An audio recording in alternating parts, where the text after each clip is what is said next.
চলো আজ তোমাদেরকে আমার এই রোবটকে সাজানোর ইতিকথা বলি।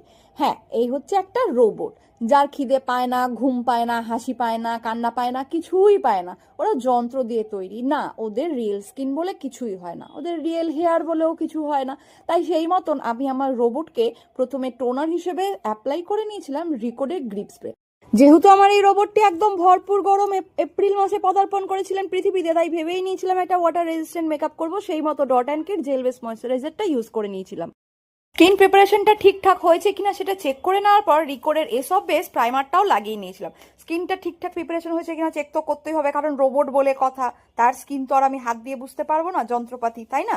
তো চেক করে নেওয়ার পর যখন রিকোডের এসব বেস প্রাইমারটা ইউজ করলাম, দেখলাম যে না, সবই ঠিকঠাক আছে আপাতত। কালার কারেক্টার ইউজ করেছিলাম আফরাইজার। তো দুর্ভাগ্যবশত আমার সেই সময় মোবাইলটা খারাপ হয়ে যায়, তো আমার রোবট হাত দিয়ে মোবাইলটাকে চার্জ করে দেওয়ার পরেই ফোনটা অন হয়ে যাওয়াতেই আমি ফাউন্ডেশনে চলে গেছিলাম। ততক্ষণে আমার কালার কারেক্টার হয়ে গেছিল। আই এম সরি বাবু।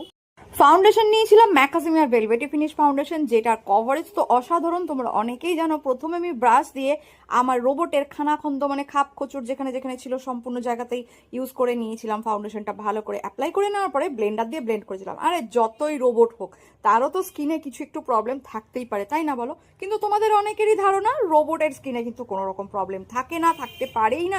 তারা স্বয়ং স্বর্গ থেকে নেমে আসে, তারা অলরেডি মেকআপ করা অবস্থাতেই, তাদের মুখ দেখলেই তোমাদের মনে হয় যে এরা তো আগে থেকেই মেকআপ করা, তাই মেকআপ আর্টিস্টের কোনো কাজই থাকে না। কিন্তু কারোর ভাবনাতে তো আমাদের কিছু যায় আসে না, আমরা মেকআপ আর্টিস্ট, আমাদের প্রত্যেকটা স্টেপ বাই স্টেপ ফলো করেই কাজ করতে হবে। তাই সেই মতো কনসিলার দিয়ে হাইলাইটের জোনগুলোকে হাইলাইট করে নিয়েছিলাম এবং ভালো করে সেটাও ব্লেন্ডার দিয়ে ব্লেন্ড করে নিয়েছিলাম। সমস্ত ক্রিম প্রোডাক্ট ইউজ করে নেওয়ার পরে পাউডার দিয়ে ভালো করে মেকআপটা সেট করছিলাম।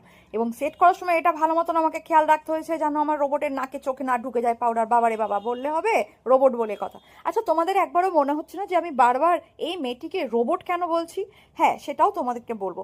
রোবট বলছি এই কারণে, তোমরা যখন বলো না আমাদের কাজগুলো দেখার পরে রিয়েল কাজ দেখাও, রিয়েল কাজ দেখাও, বিশ্বাস করো তখন আমাদের মনে হয় কি এই যে আমরা কাজগুলো করছি এগুলো টোটালি ফেক কাজ, এবং আমরা হয়তো কোনো রোবট বা পুতুলের ওপর কাজটা করছি। তোমরা একবারও ভাবো না যে কাজটা আমরা রিয়েলেই করছি, তা সে রিয়েল ব্রাইড হোক বা মডেল। যে মডেল, আরে বাবা সেও তো মানুষ, তারও তো স্কিন আছে, তারও স্কিনে প্রবলেম আছে।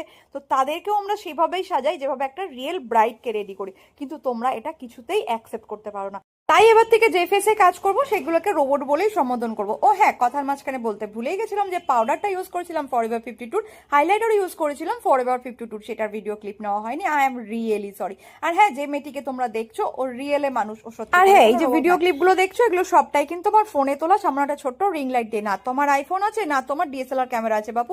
তোমাদের আবার এটাও মনে হতে পারে ভিডিও ফোনের জন্য ভালো আসছে। যদি তোমাদের